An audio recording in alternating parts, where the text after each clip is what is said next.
এখন পোলাপান যতদিন বেকার থাকে, বাস্তব কথা বলছি, রাগ করবেন না, যতদিন পোলাপান বেকার থাকে ততদিন সন্তান মার কথা শুনে, বাপের কথা শুনে, যখন কানে তেল হইয়া জাগা আর যখন সে মাল কামানো শুরু করে, চাকরি বাকরি হইয়া গেলে মারে মর্যাদা দিতে চাই না, মোবাইল নাম্বার বন্ধ করে দেয়, মাঝে মাঝে ফাললে ফোন দে, নাইলে দে না। মা ফার্স্টটা ফোন দেওয়ার পরে ফুলা দইরাকে আমি ব্যস্ত ছিলাম। আরে মা বাপের সঙ্গে ব্যস্ত কিসের? যতবার মা ফোন দিব ততবার মার ফোন ব্যাক করে কথা কমু, নাইলে এমন একটা সময় আসবে মার মধু মাখা কণ্ঠ তুমি আর শুনতে পারবে না। কারণ মা 303 103 জ্বর হইয়া গেলে ডাক্তার ওষুধ দেয়, শান্তি লাগে না। মা যখন কপালটার মধ্যে হাত দেয়, শান্তি লাগে না। নাই এই জন্য আমার আল্লাহ কই ওয়াহানান আলা ওয়াহানিন, হয় ওয়াহনান আলা ওয়াহনিন। এই পৃথিবীর মধ্যে সবচাইতে কষ্টের পর কষ্ট করে মা এবং বাবা। এখন বলবেন তাহিরি হুজুর কষ্টের পর কষ্ট কি? আমরা তো জানি শুধু ডেলিভারির সময় মার কষ্ট হয়। কেডা কইছে কষ্ট হয়? আপনি জানেন না? আরে আপনার মার আজকে যাইয়া বিষ্ণুপুর জিগাইবে না, মা তুমি নাকি আমার লাগা কষ্টের পর কষ্ট করছো।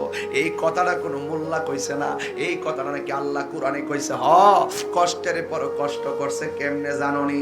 তোমার মায়ের যখন বিয়া হইছে প্রথম কয়েক মাস দুমদারাক্কা যেমনে খুশি চলাফেরা করছে, উসাদ থেকে নিছিলাম, সেই বেড়াইতে গেছে, গাড়ি দিয়া চলছে, কোনো ধরনের কোনো বাধা বিপত্তি ছিল না।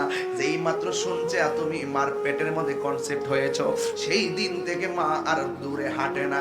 উসাদ থেকে নিছিলাম তে চিন্তা করে নামে, যদি আমার পোলাটা নষ্ট হয়ে যায়, 3 মাসের পর মার কষ্ট আরো বেড়ে যায়। রাতের বেলা ঘুমাইতে গেলে ডান কাত হইয়া ঘুমায়, কানটারে কই তুই সজাগ থাক, যেন আমি বাম কাতে গেলে আমার ঘুমটা ভাঙ্গা যায়।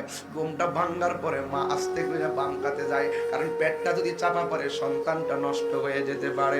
আবার তোমার যখন 6 মাস হয়ে গেছে তখন ছোট ছোট মার পেটে কুটকুড়ানি লাতি শুরু হইছে। হঠাৎ করে রাতের বেলা একটা লাতি মারছি, মার কাঁচা ঘুমটা ভাঙ্গা গেছে। যখন তোমার বয়সটা 8 হইছে, পেটের ভিতরে তোমার শক্তি বাইরা গেছে, তুমি মার কলিজার মধ্যে পেটের তল পেটে এমন ভাবে লাতি মারো, মা লাফ মাইরা উঠে বইয়া যায়, চোখের পানি ফালাইয়া, চোখের পানি ফালাইয়া ফালাইয়া চোখের পানি ফালাইয়া ফালাইয়া কান্দে। বাবা জিগাইছে কান্দো কেন? আল্লাহ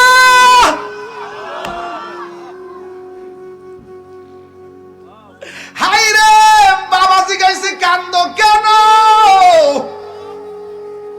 মা কইছে কিছু না, এমনি কান্দি।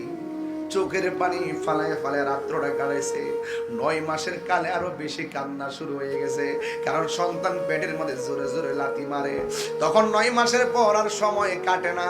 পাশের বাড়ির বান্ধবীরা আনছে, তোরা একটু বস না, একটু সময়টা কাটায়।